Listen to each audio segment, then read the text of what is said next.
wabarakatuh. Waalaikumsalam warahmatullahi wabarakatuh. Alhamdulillah, silakan duduk rumiyin Bapak. Nggih. Alhamdulillah, sebelum Al-Mukarram Al-Ustaz Abah Abror Al-Muqaddam menyampaikan tausiah, mari kita berselawat kepada junjungan kita Nabi Muhammad sallallahu alaihi wasallam. Shallu ala Nabi Muhammad. Allahumma shalli wa sallim wa barik alaihi wa ala alihi wa ashabihi.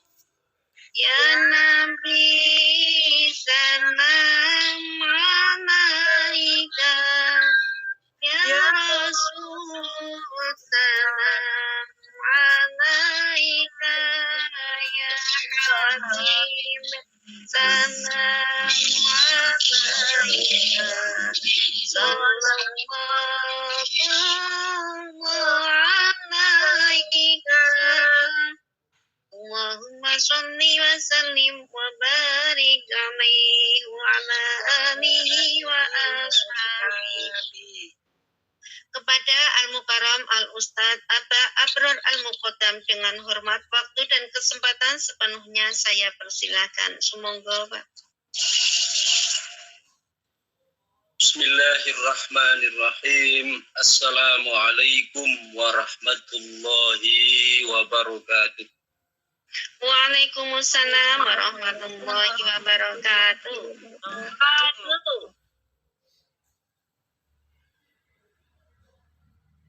Alhamdulillahilladzi 'allama bil qalam. 'Allamal insana ma lam ya'lam. Asyhadu an la ilaha illallah wahdahu la syarika lah, ja'alal Qur'ana hidayatan linnas wa nibrasan yadhi'u lahumut tariq. Wa asyhadu anna sayyidana Muhammadan abduhu wa rasuluhun nabiyul akram. Wa 'allamal Qur'ana fakana khaira mu'allim. Faqad kana Qur'anan yamshi 'alal ardi fa salawatullahi wa salamuhu alaihi wa ala alihi wa ashabihi ajma'in. Subhanaka la ilma lana illa ma 'allamtana innaka antal alimul hakim. Subhanaka la fahma lana illa ma fahamtana innaka antal jawadul karim.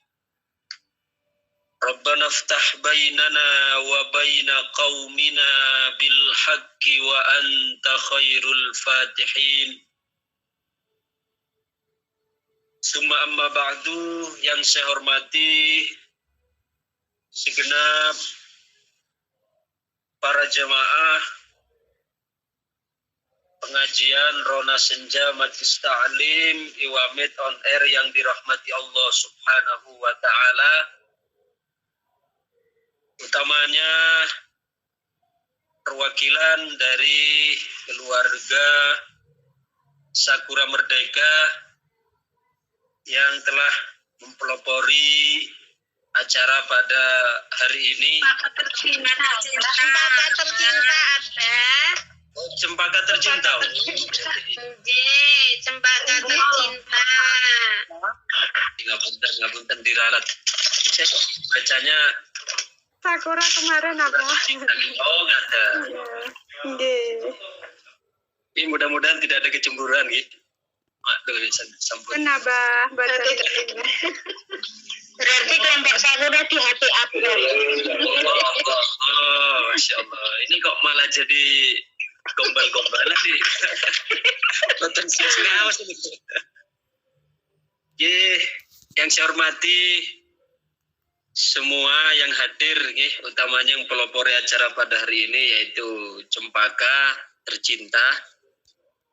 Alhamdulillah, pada kesempatan sore ini kita bisa kembali hadir dalam mengisi saat-saat yang mulia menjelang berbuka puasa, yang merupakan kesempatan emas yang diberikan oleh Allah Subhanahu wa taala kepada segenap mukminin yang melaksanakan ibadah puasa, karena diberikan oleh Allah Subhanahu wa taala sebuah kesempatan yang mustajabud da'wah, yang doa-doanya tidak akan ditolak oleh Allah Subhanahu wa taala. Mudah-mudahan duduknya kita, istima' mendengarnya kita, kemudian puasa kita lurus dengan ridha Allah Subhanahu wa taala, sehingga puasa kita menjadi puasa yang yurabbi anfusana, yang mentarbiyah, mendidik jiwa kita li naili al-akhlaq al-karimah wal awsaf al-mahmudah, sehingga kita dapat meraih akhlak-akhlak yang terpuji dan mendapatkan sifat-sifat yang mulia. Amin, amin ya rabbal alamin. Tema yang diberikan kepada saya pada sore hari ini yaitu tarbiyah, membentuk akhlak. Tarbiyah itu dari akar kata robba yurabbi tarbiyatan, yang berarti merawat atau mendidik, memperhatikan, ya, memelihara. Itu dari akar kata robba yurabbi tarbiyatan. Maka Allah itu juga disebut dengan Rabb.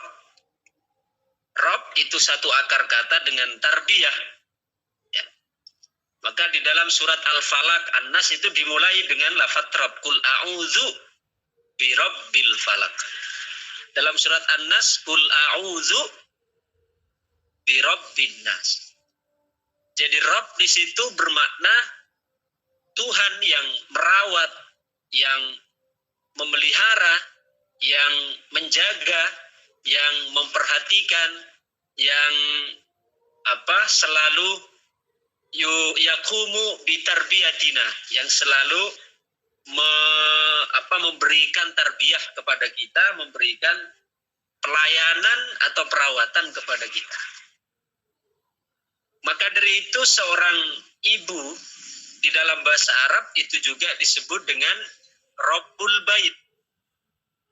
Ya, ibu dalam rumah tangga disebut sebagai Rabbul Bait. Rabbul Bait bukan berarti Tuhan rumah, bukan.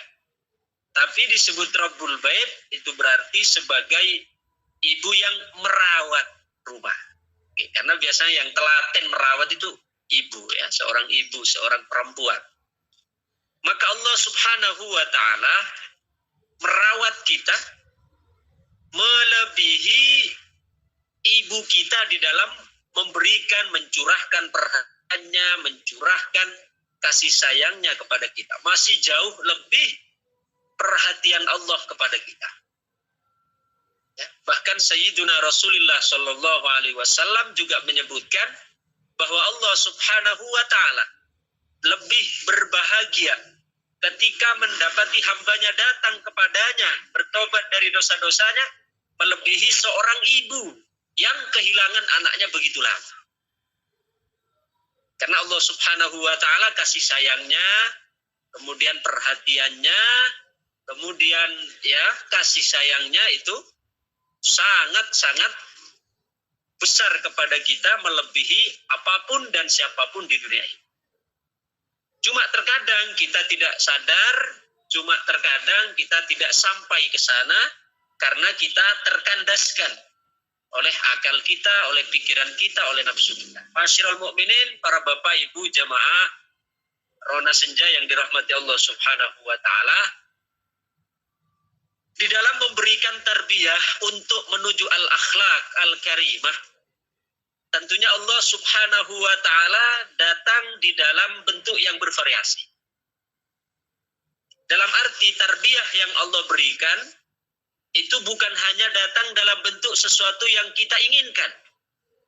Tapi terkadang tarbiyah yang diberikan oleh Allah Subhanahu wa taala dalam rangka membentuk kita menjadi orang yang berakhlak al-karimah, menjadi orang yang tangguh, menjadi orang yang hebat, menjadi orang yang kuat, menjadi orang yang tak tergoyahkan. Itu Allah Subhanahu wa taala memberikan, menghadirkan peristiwa-peristiwa yang secara zahir adalah sesuatu yang tidak kita inginkan. Tapi itu salah satu tarbiyah Allah. Salah satu contoh ketika Allah menghendaki kita, menginginkan kita untuk menjadi orang yang sabar. Maka Allah Subhanahu wa taala mentarbiyah kita dengan sesuatu yang tidak enak. Mungkin sakit, mungkin bangkrut, mungkin dicaci orang, mungkin dihina orang, mungkin dicemooh orang, mungkin kehilangan pekerjaan, mungkin dan seterusnya. Tapi itu merupakan salah satu dari tarbiyah Allah Subhanahu wa taala untuk kita mendapatkan sifat sabar.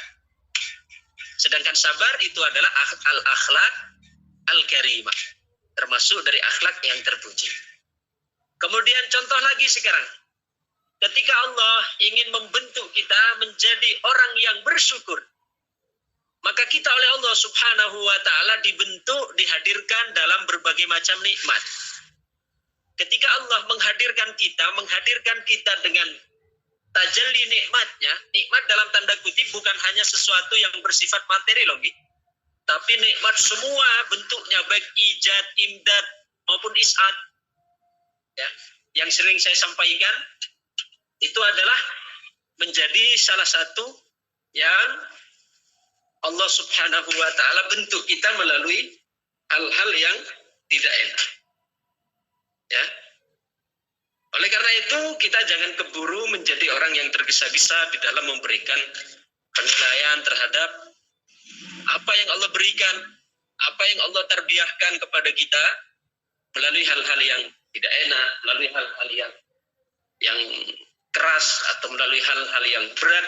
Itu adalah merupakan salah satu cara Allah di dalam mentarbiyah kita, di dalam mendidik kita untuk menjadi orang yang hadirin para bapak ibu yang dirahmati Allah Subhanahu wa taala. Kemudian kembali kepada bahasan utama tadi, ya.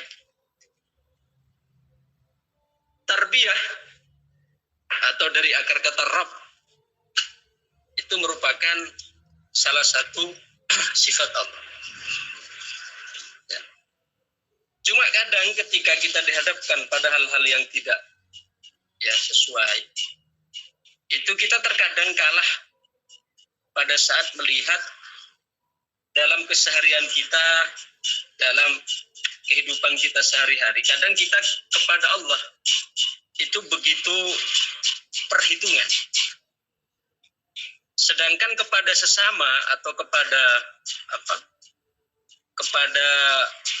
kehidupan kita sehari-hari, kepada manusia yang notabene itu mengarah kepada maslahat kita, itu kita tidak perhitungan. Padahal semua yang Allah berikan itu, entah itu mungkin berupa hal yang tidak enak, sesuatu yang mungkin memotong kesehatan kita, memotong kesejahteraan kita dan seterusnya, itu adalah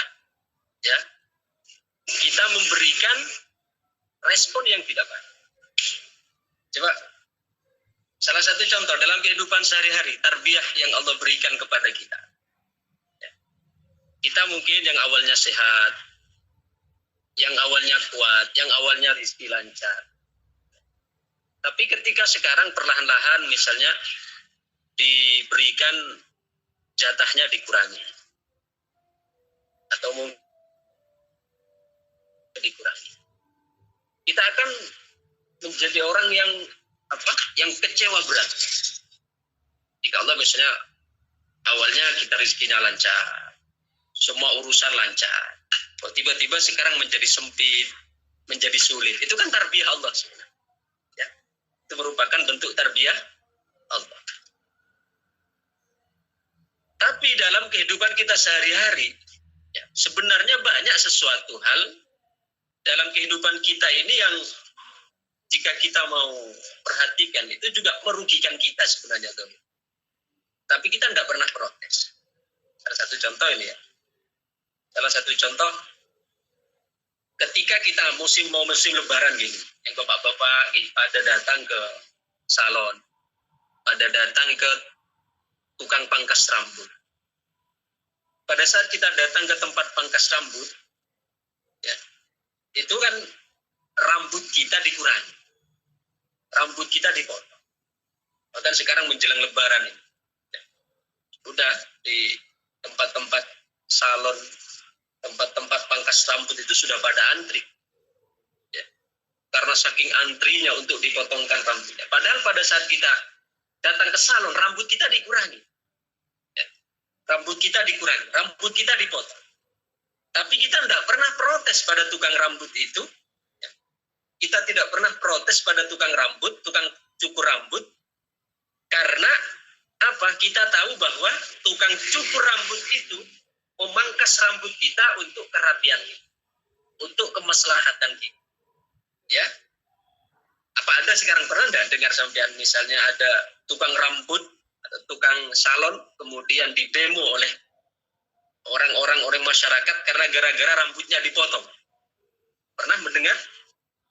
Tidak pernah ada. Kenapa? Karena masyarakat tahu betul, kita tahu betul ketika rambut dipotong itu untuk kemaslahatan kita sendiri. Ya, untuk kemaslahatan kita sendiri. Satu. Tapi dalam kehidupan kita sehari-hari pada saat kita oleh Allah ditarbiyah dengan dipotong, mungkin dipotong yang awalnya rezekinya lancar, sekarang agak sedikit sempit. Ya, itu kan diibaratkan seorang yang dicukur rambutnya. Kalau sama tukang cukur rambut kita tidak protes. Dipotong rambut kita, ya, digunting rambut kita tidak pernah protes. Karena kita tahu itu untuk maslahat kita, untuk kerapian kita. Tapi pada saat Allah misalnya sekarang menggunting atau memotong rizki kita, ya, yang asalnya misalnya penghasilan 1 bulan 5 juta, sekarang kok susut menjadi 3 juta. Kira-kira kita mengeluh buatan? Mengeluh, bahkan hati ini dongkol dengan Allah. Padahal Allah memotong rizki kita itu tadi sebenarnya juga demi untuk maslahat kita sendiri. Mungkin kalau diberi ya seperti biasa jadi sombongnya, jadi angkuhnya, jadi takaburnya, jadi serakahnya dan seterusnya. Maka dipotong oleh Allah Subhanahu wa taala. Tapi herannya dalam kehidupan sehari-hari ini kita kalau sama itu tadi tukang potong rambut, kita tidak masalah. Ya. Karena kita tahu itu adalah untuk kerapian kita. Tapi saat Allah memotong, ya, kita seolah-olah mempermasalahkan, bukan seolah-olah ya. Di antara kita banyak sekali yang mempermasalahkan, mempersoalkan. Itu satu. Kemudian yang kedua, tukang sunat. Ketika anak kita dibawa ke tukang sunat, anak laki-laki, itu kan dipotong juga. Dipotong juga. Tapi tidak pernah. Ya, ada ceritanya orang tua kemudian datang kepada polisi memperkarakan karena gara-gara dokter memotong alat kelamin anaknya yang laki-laki. Ya kan? Coba ketika sunat itu kan dipotong ujung dari kemaluan anak tadi kan dipotong kulitnya. Ya. Tapi kita sebagai orang tua tidak pernah mempermasalahkan itu. Ya. Tidak pernah mempermasalahkan itu. Tapi pada saat sekarang Allah yang memotong rezeki kita mungkin dikurangi, kemudian kesehatan kita mungkin awalnya sehat, sekarang mulai sakit-sakitan, kita dongkol hanya hati ini luar biasa. Padahal itu merupakan cara Allah mentarbiah kita. Mungkin dari dipotongnya rezeki kita, dikuranginya kesehatan kita, itu cara Allah untuk mendidik kita menjadi orang yang lebih lembut hatinya. Menjadi orang yang lebih banyak introspeksi diri, menjadi orang yang lebih banyak mencari apa kesalahan yang selama ini dia lakukan, menjadi orang yang lebih mawas diri. Berarti manfaatnya, maslahatnya itu untuk kembali kepada diri kita juga. Tapi kita mempermasalahkan ketika Allah yang memotong kita. Yang kedua, yang ketiga, Pada saat kita sakit gigi misalnya, ya, kita sakit gigi, kemudian kita datang ke dokter. Ketika kita datang ke dokter, maka kita minta, dok, tolong dok cabut gigi saya dok. Tolong dok, dicabut gigi saya dok. Maka kita dengan sukarela ya minta dicabut gigi kita kepada dokter gigi. Ya. Dan itu kita tidak pernah marah. Tidak lantas kemudian kita jotosi dokternya karena dia telah mengambil gigi kita, mematahkan gigi kita. Tidak. Padahal di dalam fikih itu kalau ada orang yang mematahkan gigi, tapi dalam tanda kutip bukan dokter lagi. Orang misalnya menampar orang lain. Menampar orang lain sampai giginya patah. Itu dalam fikih kisosnya adalah 1 gigi itu 5 unta. Ya, 1 gigi senilai berapa? 5 unta. Padahal unta itu semurah-murahnya unta. Ya, paling murah unta masih kisaran 35 juta. Ya, unta termurah masih kisaran 35 juta. Tapi kita datang ke dokter, ya, gigi kita justru minta dicabut. Pada saat kita sakit gigi yang luar biasa. Dan kita tidak nuntut dokter untuk minta ganti 5 ekor unta atau bahkan kita mempolisikan, melaporkan, tidak ada. Kenapa? Karena kita sadar bahwa dokter itu mencabut gigi kita juga untuk maslahat kita. Kita tidak pernah permasalahkan kan? Bahkan kita berterima kasih dibayar setelahnya. Tapi giliran Allah mungkin mencabut sebagian dari jatah rezeki kita, mencabut sebagian dari kesehatan kita, mencabut sebagian dari kesejahteraan kita. Wah, kita marahnya luar biasa, dongkolnya hati, tidak puasnya hati. Padahal sebenarnya Allah juga lebih tahu maslahat yang Allah simpankan untuk kita. Itu yang ketiga. Yang keempat, tukang pijat. Kalau kita misalnya keseleo, ya, keseleo, lalu kita datang ke tukang pijat. Kita datang ke tukang pijat. Padahal titik yang ditekan, yang betul-betul ditekan itu adalah titik yang terkena, ya, titik yang jatuh itu, yang paling bengkak. Maka di situ yang paling ditekan, yang paling yang paling ekstra diurut, bahkan ditekan keras sampai kita teriak-teriak. Tapi kita tidak dendam. Bahkan kita memanggil tukang pijat.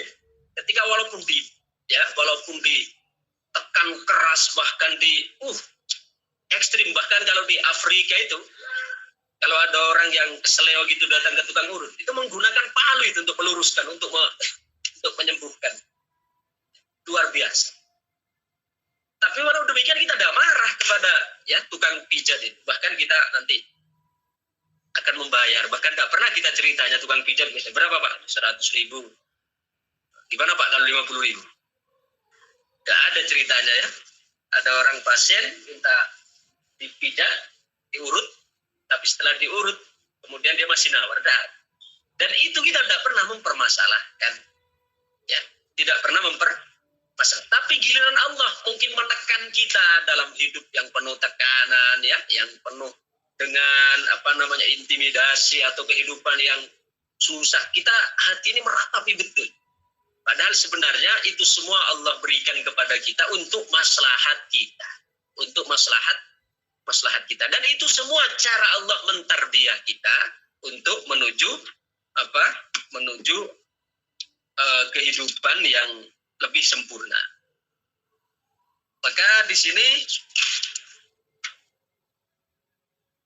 Al-Imam Al-Ghazali, ya, beliau menjelaskan tentang annal akhlaq tarji'u ila nafsi la ilal jasad. Akhlak yang merupakan hasil dari tarbiyah itu kembali kepada jiwa, bukan kepada fisik. Artinya yang menentukan al-akhlaq itu adalah kepada jiwanya, bukan kepada fisiknya. Fal khuluqu indahu hayatun thabitatun fin nafsi tadfa'ul insan bil qiyam bil af'al al akhlaqiyah bi suhulatin wa yusrin dunal hajati ila tafkirit tawil. Nah, sehingga Imam Ghazali mendefinisikan bahwa akhlak itu adalah kondisi jiwa yang mendorong manusia untuk melakukan suatu perbuatan dengan mudah dan tanpa perlu kepada pikir panjang, tanpa perlu pikir panjang. artinya spontan serta-merta. Satu misalnya dermawan nih. Maka orang yang dermawan itu ketika akan memberi, tidak perlu mikir-mikir lagi, beri, enggak. Ya. Ketika sudah menjadi akhlak, maka dia sudah spontan. Sama seperti syukur misalnya. Orang kalau masih sudah akhlak, sudah menjadi akhlak, syukurnya sudah menjadi akhlak, maka dia tanpa perlu pikir-pikir mempertimbangkan, tapi langsung terbit, ya. Langsung muncul. Yang dimaksud dunal haja ila tafkirit tawil. Wa yarul Ghazali annal akhlaqul fadilah la tuladu ma'al insan. Imam Ghazali mendefinisikan atau beliau berpendapat bahwa akhlak yang utama itu tidak dilahirkan dengan manusia. Dalam arti begini, ketika manusia lahir itu tidak langsung membawa akhlak yang terpuji.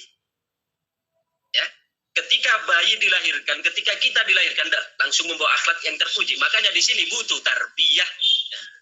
Disinilah butuh pendidikan, butuh perawatan. Sebagaimana pohon itu bisa sampai berbuah itu kan perlu perawatan. Kita misalnya nanam jambu, ya perlu perawatan, mulai dari penanaman, kemudian penyiraman, pemupukan, pembasmian dari hama dan seterusnya. Itu namanya tarbiyah, ya. Dipupuk seperti itu, dirawat seperti itu. Ya. Karena tidak ada orang yang lahir, kata Imam Ghazali, kemudian langsung membawa akhlak yang utama, kecuali para nabi, para rasul. Kalau para wali, itu mereka mendapatkan al-akhlak al-fadilah itu masih melalui proses tarbiyah. Ya, masih melalui proses tarbiyah. Wa inna ma yaktasibuha an tariqit tarbiyah. Nah, akan tetapi itu diusahakan dengan jalan tarbiyah. Jadi di sini ada korelasi yang erat antara tarbiyah dengan akhlak. Karena tadi Imam Ghazali menyampaikan annal akhlaqul fadilah la tuladu ma'al insan. Maka coba ketika anak kecil, ya, dilahirkan, belum terbentuk al-akhlak al-fadilah, belum terbentuk, sehingga dia karakternya masih rakus, kemudian ya masih suka bermain dan seterusnya, karena memang belum terbentuk. Maka akhlaknya nanti adalah melalui tarbiyah, melalui pendidikan. Maka Kanjeng Nabi menyampaikan, "Adzabani Rabbi fa ahsana ta'dibi." Allah mendidikku, Allah mentarbiyahku, dan aku mendapatkan sebaik tarbiyah. Hanya guru itu disebut sebagai murabbi. Murabbi yang merawat, yang memperhatikan, dan yang mendidik, disebut dengan al-murabbi. Wa inna ma yaktasibuha an tariqit tarbiyah wa ta'lim minal bi'ah allati ya'ishu fiha. Nah, maka disitulah dia perlu kepada lingkungan yang akan membentuknya. Lingkungan yang akan membentuknya. Ketika berada di bawah atau di dalam lingkungan orang-orang yang khosyah, yang takut dengan Allah, maka juga akan terbentuk seperti itu. Ya. Maka kan ada ceritanya, ada di zaman Bani Israel itu seorang laki-laki telah membunuh 99 orang. Sudah membunuh 99 orang. Kemudian setelah membunuh 99 orang, dia bertanya, ingin bertobat, tanya kepada seorang ulama. Mengatakan, apakah masih ada, apakah jika saya bertobat, setelah saya membunuh 99 jiwa, apakah Allah masih bisa menerima taubat saya? Maka kata ulama yang pertama, wah, kalau kamu sampai membunuh 100 orang, maka itu sudah terlalu besar dosamu. Allah tidak bisa menerima. Akhirnya ulama tadi dibunuh juga, sehingga genap 100 orang yang dibunuh. Datang kepada ulama selanjutnya, maka ulama yang kedua ini mengatakan, ya, bisa Allah mengampuni dosamu, tapi ada beberapa hal, ada beberapa catatan yang harus kamu lakukan. Kemudian ditanya oleh orang jahat itu, mengatakan, apa syaratnya? Syaratnya kamu ketika memang betul-betul ada azam untuk bertobat, maka tinggalkan lingkungan yang pertama. Tinggalkan lingkungan yang pertama. Artinya ulama tadi ingin mentarbiyah. Karena ketika masih berada di lingkungan yang pertama, tobatnya itu tidak akan memberikan efek, masih akan tetap berkecimpung dalam lingkungan yang rusak itu. Singkat cerita, dia bertobat kepada Allah dan dia pergi meninggalkan tempat yang pertama itu. Dan ketika sampai di perjalanan, dia hendak mengambil air wudhu, dia tergelincir. Ya, tergelincir lalu jatuh dan meninggal dunia. Nah, di situ kemudian malaikat azab dengan malaikat rahmat itu saling berebut. Yang malaikat azab ingin membawa ke neraka, ya. Yang malaikat rahmat ingin membawa ke surga. Ya. Akhirnya mereka ribut di situ antara malaikat rahmat dengan malaikat azab. Kemudian mereka mengadu kepada Allah, ya. Mereka yang malaikat azab berpendapat ini harus ke neraka karena belum punya amal baik. Sedangkan yang malaikat rahmat dia berpendapat, nah ini kan sudah taubat. Akhirnya kata Allah Subhanahu wa taala, sekarang begini saja, coba kamu ukur. Perjalanan taubat dari laki-laki ini mana jauh antara tempat ya dia berada sekarang ke tempat semula dia melakukan maksiat dengan tempat tujuan yang akan dia tuju. Itu lingkungan orang-orang soleh. Ternyata setelah diukur oleh malaikat itu hanya terpaut satu langkah. Ya, hanya terpaut satu langkah lebih dekat ke arah tujuan. Akhirnya kata Allah Subhanahu wa taala apa? Jenazahnya atau laki-laki tersebut bawalah ke surga. Dia adalah min ahlil jannah.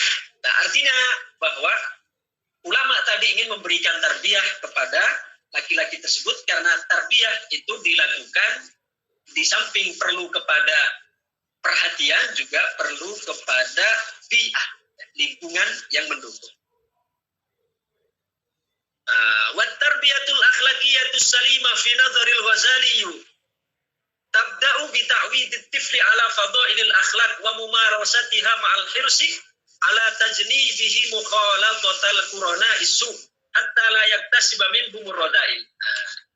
Maka pendidikan atau tarbiyah akhlakiyah, tarbiyah akhlak yang baik dalam pandangan Imam Ghazali itu dimulai dengan membiasakan pada anak kecil menerapkan hal-hal yang baik, menerapkan hal-hal yang baik. Maka masyayikhuna ya, sering memberikan contoh itu, misalnya ketika berjalan dengan anak-anak mereka di jalanan bertemu dengan pengemis dan sebagainya, ya, untuk melatih memiliki sifat sakha, memiliki sifat kedermawanan, itu mereka kasihkan ya uang itu kepada anak-anak tersebut. Anak tersebut nanti yang mengasihkan kepada pengemis, mengasihkan. Padahal kalau kita lihat apa gunanya gitu kan? Sebenarnya itu ingin menumbuhkan sifat as-sakha atau sifat dermawan di hati anak kecil. Bahkan kalau di tempat kami belajar itu ada tempat yang memang pendidikan orang-orang darawis ya. Itu biasanya tempat hadroh, tempat majlis dzikir. Itu mereka biasakan anak-anak kecil mereka untuk melayani tamu, mulai dari ngangkat bagikan bingkisan-bingkisan, kemudian menyuguhkan teh dan seterusnya. Itu sebenarnya merupakan salah satu bentuk usaha untuk memberikan tarbiyah, pendidikan supaya muncul dari jiwa anak itu sifat khidmah untuk saling melayani sesama dan seterusnya. Dan itu didapatkan melalui tarbiyah, ya, melalui tarbiyah. Maka wa tarbiyatul akhlaq as-salimah fi nadharil Ghazali tabda'u bi ta'widit tifli ala fadailil akhlaq wa mumarasatiha ma'al hirsi ala tajnibihi mukhalatati turana asu. Jadi dijauhkan dari teman-temannya yang buruk sehingga mereka tidak cenderung mengikuti teman-temannya yang juga rusak. Karena diibaratkan teman yang rusak itu lebih buruk daripada ular yang berbisa, yang dijelaskan dalam Tahlimul Muta'al. Jadi itu beberapa poin penting yang menggambarkan antara urgensi tarbiyah dengan akhlak. Jadi akhlak itu dilahirkan dari tarbiyah. Karena tidak ada manusia dilahirkan kecuali para nabi, para rasul langsung berakhlak, tapi masih memerlukan tarbiyah, pendidikan bertahap, step by step. Demikian kiranya untuk materi hari ini. Selanjutnya saya tadi diberi waktu 30 menit untuk materi dan 30 menit untuk tanya jawab. Demikian untuk sementara, nanti kita perlebar pada sesi tanya jawab. Sementara, assalamualaikum warahmatullahi wabarakatuh. Waalaikumsalam warahmatullahi wabarakatuh. Ya, jamaah penghuni surga rahimakumullah, monggo yang mau bertanya sebutkan nama dan password Rona Senja. Dipersilakan. Assalamualaikum warahmatullahi wabarakatuh. Waalaikumsalam warahmatullahi wabarakatuh. Monggo Ibu dulu. Rona Senja, Ramadan kita, hikmah tarbiyah, Bapak Ridho dan berkah. Allahu Saya Akbar. dari Barakallah. Saya Ibu Lulu dari kelompok Tulis Mania dari Lampung, Abah. Ingin bertanya tapi di luar tema, nggih, Abah. Mohon maaf. Ini menyangkut tanah, Abah. Tanah gimana ngomongnya? Tanah milik saya, nggih. Saya punya tanah, tapi tidak bisa menggarap atau menanami, ngoten nggih. Tidak bisa menanami. Nah, yang menanami itu orang lain. Nah, orang lain itu saya yang punya tanah dapat bagian. Itu hukumnya bagaimana, Pak? Angsal apa mboten, ngoten. Bagiannya itu angsal mboten, sedangkan saya tidak mengeluarkan biaya sama sekali, ngoten nggih. Terus pertanyaan yang kedua, pasangan suami istri. Ini titipan ya, pasangan suami istri. Kalau teleponan itu sering berantem. Terus katanya yang laki-laki itu sering mengeluarkan talak. Nah, talaknya niku harus menikah. Apakah harus membangun nikah berapa kali mengutarakan talak dan harus membangun nikah lagi, ngoten pripun kemawon ya Allah. Terus kalau udah damai gitu sering berantem terus mengeluarkan talak lagi, ngoten Abah. Itu bagaimana solusinya, Abah? Ini titipan, Abah, mohon maaf lahir dan batin, moga-moga orangnya di dalam mendengarkan ya. Itu saja dari saya. Ini nyambung ora toh? Halo? Nggih. Nggih, itu saja. Terima kasih sebelumnya.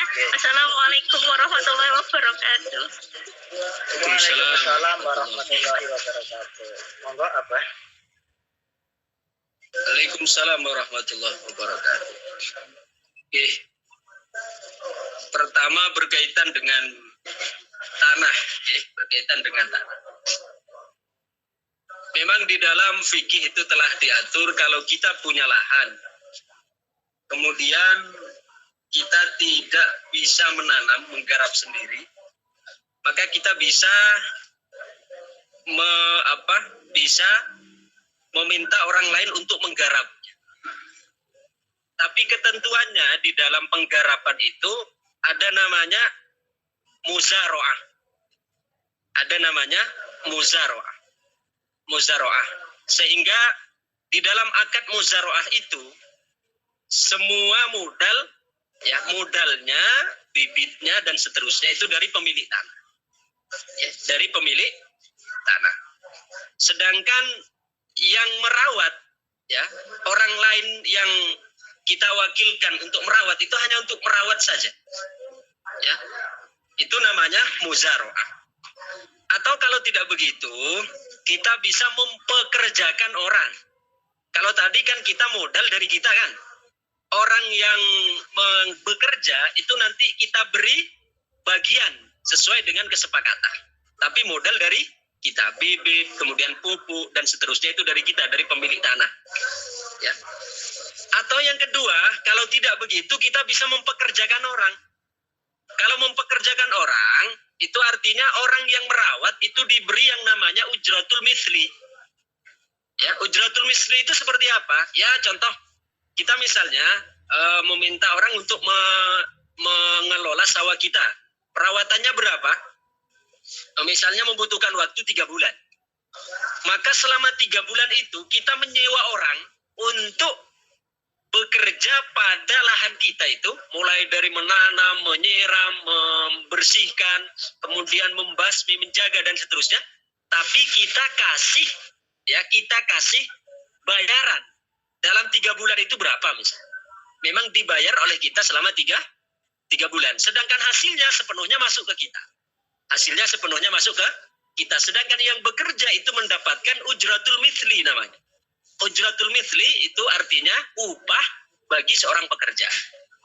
Ya, sehingga bisa dikiaskan berapa perharinya kalau ngitung harian misalnya. Atau kalau misalnya sudah disepakati, karena selama 3 bulan sudah orang tersebut sudah kita kontrak untuk bekerja betul-betul fokus di dalam merawat pertanian kita, mulai dari membajak, kemudian menanam, kemudian memupuk, kemudian membersihkan rumputnya, kemudian menjaga, ya, sampai panen dan seterusnya, kita menerima hasil akhir. Dan semua itu masuk ke kita hasilnya. Tapi yang bersangkutan atau orang yang bekerja itu diberi namanya ujratul mithli. Ya bisa harian, atau bisa mingguan, atau bisa langsung misalnya 3 bulan, kita beri bayaran orang tersebut selama 3 bulan. Jelas ya? Ini namanya bisa ada 2 opsi tadi. Melalui akad musaqah, yaitu gambarannya tadi modal dari kita, pemilik tanah, dan pekerjanya itu hanya untuk merawat saja, menanam dan merawat. Tapi nanti hasilnya dibagi 2. Kalau itu musaqah. Atau yang kedua bisa melalui opsi kita menyewa orang, mempekerjakan orang untuk merawat semua modal dari kita, dan orang itu nanti kita beri bayaran uang. Jadi opsinya 2 itu. Okay? Kemudian selanjutnya untuk apa tadi? Tolak. Nah, untuk tolak melalui telepon. Ya.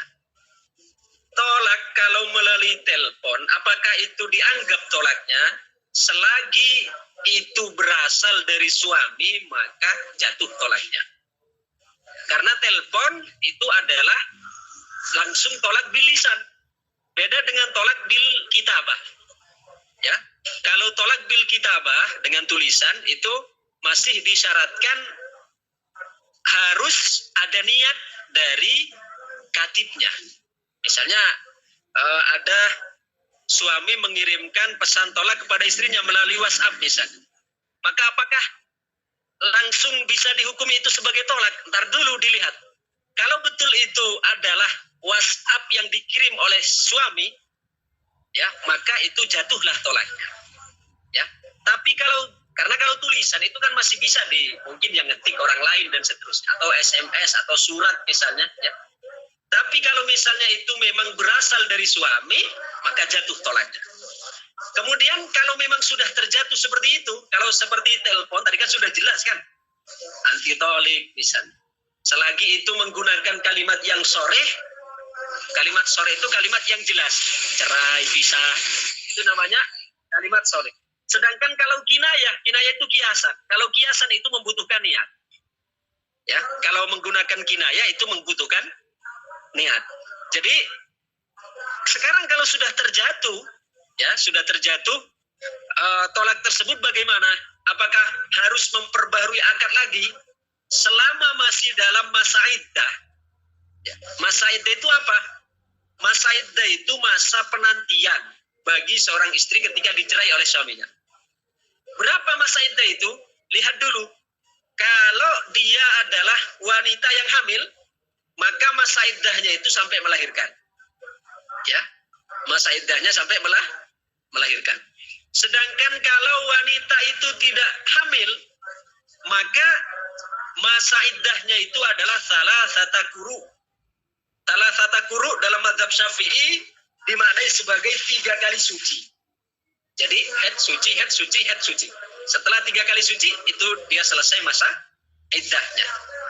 Jadi ketika misalnya seorang telah jatuh tolak kepada istri tersebut, maka selama masih dalam masa iddah, ya selagi dalam masa iddah ini, kalau misalnya ketika ditolak itu masih dalam keadaan hamil, selagi hamil itu, atau tidak dalam keadaan hamil selagi masih belum salasata quru 3 kali suci itu, maka tidak untuk rujuk kembali, tidak perlu kepada akad yang baru dan tidak perlu menunggu persetujuan dari yang perempuan dan tidak perlu mahar baru atau saksi baru. Ya, itu selagi masih dalam masa iddah. Jadi misalnya cukup dengan apa? Cukup dengan misalnya suami mengatakan saya kembali lagi deh, sudah. Tidak perlu akad baru lagi, tidak perlu wali lagi, tidak perlu mahar baru lagi, ya selagi masih dalam masa iddah. Tapi kalau sudah lewat masa iddah, ya, misalnya dia menceraikan istrinya ketika dalam keadaan hamil. Kemudian seminggu kemudian istrinya melahirkan. Ya, maka berarti kan sudah habis masa iddahnya. Dia ingin merujuk kembali. Maka dia tidak boleh hanya langsung, "Dek, saya ingin kembali kepada." Tidak bisa. Dia harus menggunakan akad baru, ya, harus menggunakan akad baru, mahar baru, kemudian juga saksi dan atas sepersetujuan yang perempuan, sepersetujuan mantan istrinya ya. Itu kalau sudah keluar dari masa iddah. Tapi kalau masih dalam masa iddah, itu tadi misalnya istrinya hamil ya, ketika dicerai itu belum melahirkan,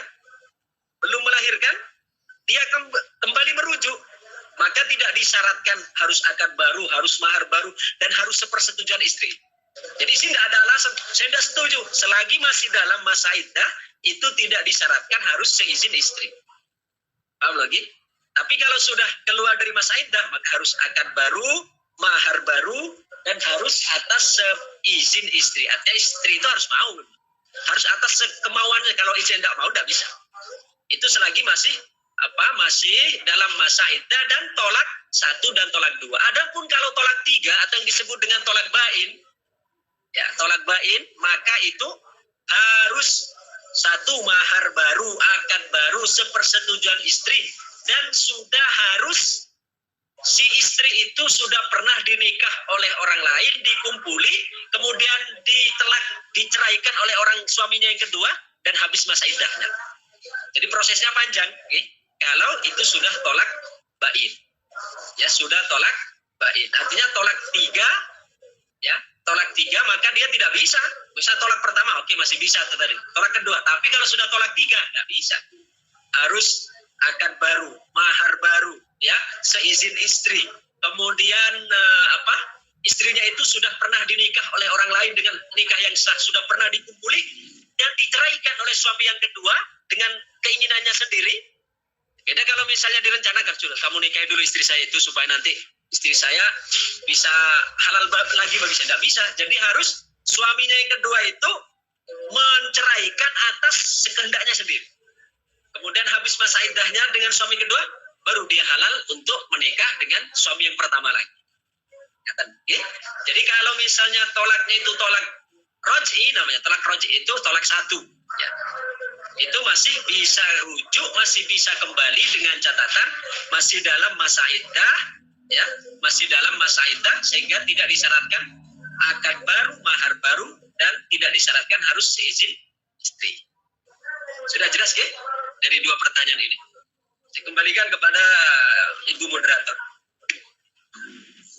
Oke, terima kasih atas jawabannya. Monggo jamaah masih ada waktu. Kalau Assalamualaikum warahmatullahi wabarakatuh. Waalaikumsalam. Waalaikumsalam warahmatullahi wabarakatuh. Saya Aminah dari Marwani. Rona senja. Ramadan kita hikmah dan dia memberi dan Allah dan saya masih seputar suami istri Abah. Ini ketika di pasangan suami istri terjadi perselingkuhan dan melahirkan seorang anak. Dan anak itu akhirnya diberikan kepada orang lain. Anaknya lahir seorang anak dan anak ini tidak diakui oleh suaminya yang sah. Setelah itu anak ini diberikan pada orang lain. Yang menjadi pertanyaan, anak ini nanti pindah ikut ayah yang sah atau ayah biologis apa? Terima kasih. Kurang lebihnya mohon maaf lahir dan batin. Wassalamualaikum warahmatullahi wabarakatuh. Waalaikumsalam warahmatullahi wabarakatuh. Anak yang dihasilkan di luar pernikahan yang sah karena perzinahan, perselingkuhan, itu tidak memiliki nasab dengan ayah. Okay? Jadi anak hasil bukan dari pernikahan yang sah tidak memiliki nasab dengan ayah. Dia hanya memiliki nasab dengan ibu. Ya, sehingga konsekuensinya kalau nanti nikah misalnya, nanti nikah, binnya ke siapa? Binnya ke ibu. Binnya ke ibu. Dia tidak punya bin ke ayah. Itu yang pertama. Yang kedua, dia kalaupun ya ayah biologisnya sebenarnya bukan ayah sih, karena di dalam Islam itu tidak dianggap. Ya, andaikan orang laki-laki yang menghamili itu, ya bapak biologisnya tadi kaya sekalipun, maka si anak tidak bisa untuk mewarisinya. Ya, tidak dapat mewarisinya. Ya, karena apa? Tidak ada bin, tidak ada nasab dengan ayah. Nasabnya itu hanya dengan ibunya. Tapi kalau dengan ibunya bisa. Jadi misalnya ibunya mati kaya, bisa mewaris, bisa. Tapi kalau dengan ayahnya, ayah biologisnya, tidak bisa untuk mewariskan. Tidak dapat untuk mengambil warisan dari ayah biologisnya itu. Nah, beda kalau misalnya, begini misalnya, ada suami istri. Ada suami istri ini, istrinya misalnya hamil di luar nikah dengan orang lain. Ya, jelas-jelas hamilnya dengan orang lain, bukan dengan si suami. Kemudian si suami ini mau mengakui sebagai anaknya, maka boleh binnya itu dinisbahkan kepada suaminya. Ya, jadi karena apa kata Rasul Shallallahu Alaihi Wasallam bahwa al-waladu lil firash walil ahiri al hajar. Anak itu adalah bagi pemilik kasur, artinya yang berada pada pernikahan yang sah. Sedangkan orang yang mengganggu, yaitu orang yang masuk ke kasur itu, yaitu orang yang memasuki ke rumah tangga orang lain, ya, maka dia dihukum rajam. Jadi andaikan misalnya istri itu istrinya selingkuh kan dengan orang lain, hamil dengan orang lain, bukan dengan suaminya. Kok suaminya mau mengakui sebagai anaknya, tidak apa-apa, sah sebagai anak suaminya itu. Tapi bukan berarti si istri tidak dosa berzina loh, tetap dosa. Cuma keabsahan nasab dari anak zina tersebut, kalau suami sahnya mau mengakui, itu sah, binnya dinisbahkan kepada suaminya yang sah. Ya, tapi kalau misalnya suaminya tidak mau, sudah. Dia tidak punya nasab dengan ayahnya. Baik ayah biologisnya maupun suaminya dari ibu tadi. Suaminya yang sah. Jadi nasabnya itu hanya bersambung kepada ibu, sehingga kalau nanti ayahnya misalnya mati walaupun kaya, dia tidak bisa mewaris. Ya. Dan juga andaikan nanti punya adik misalnya, punya adik perempuan, maka dia tidak dapat untuk menjadi wali. Ya, tidak dapat untuk menjadi wali. Jadi ini adalah konsekuensi yang harus kita ketahui kalau terjadi hal-hal yang demikian. Oke, saya serahkan kembali kepada pembawa acara. Alhamdulillah Rabbil Alamin, 3 pertanyaan sudah cukup, Abah. Nyuwun berkah doa acara ini biar barokah. Allahumma salli wa sallim wa barik ala sayyidina Muhammadin wa ala alihi wa sahbihi wa barik wa sallim ajma'in. Alhamdulillahi Rabbil Alamin. Hamdan yuwafi ni'amahu wa yukafi mazidah, ya Rabbana lakal hamdu kama yanbaghi li jalali wajhika wa 'azimi sultanik. Allahumma salli salatan tunjina biha min jamil ahwali wal afat wa taqdilana biha jamil hajat wa tutahhiruna biha min jamil sayyiat wa tarfa'una bi indaka 'ala darajat wa tuballighuna bi aqsal ghayat min jamil khairat fil hayati ba'dal mamat. Allahumma fa'na bima 'allamtana wa 'allimna ma yanfa'una wa zidna ilma. Allahumma kahil ayunana bin nadrati ila talaatil bahiyya li sayyidil alamin wa khairil bariyah warzuqna ru'yatahu yaqzatan wa manaman halan wa ma'alan ya rabbal alamin. Allahumma innaka 'afuwun karimun tuhibbul 'afwa fa'fu 'anna. Allahumma inna nas'aluka ridhaka wal jannah wa na'udzubika min sakhatika wan nar. Rabbana atina fid dunya hasanah wa fil akhirati hasanah wa qina adzabannar. Sallallahu ala sayyidina Muhammadin wa ala alihi wa sahbihi wa baraka wasallam. Walhamdulillahi rabbil alamin. Al-Fatihah. أعوذ بالله من الشيطان الرجيم. بسم الله الرحمن الرحيم. الحمد لله رب العالمين الرحمن الرحيم مالك يوم الدين إياك نعبد وإياك نستعين الصراط المستقيم صراط الذين أنعمت عليهم غير المغضوب عليهم ولا الضالين. Demikian, terima kasih. Assalamualaikum warahmatullahi wabarakatuh. Waalaikumsalam warahmatullahi wabarakatuh.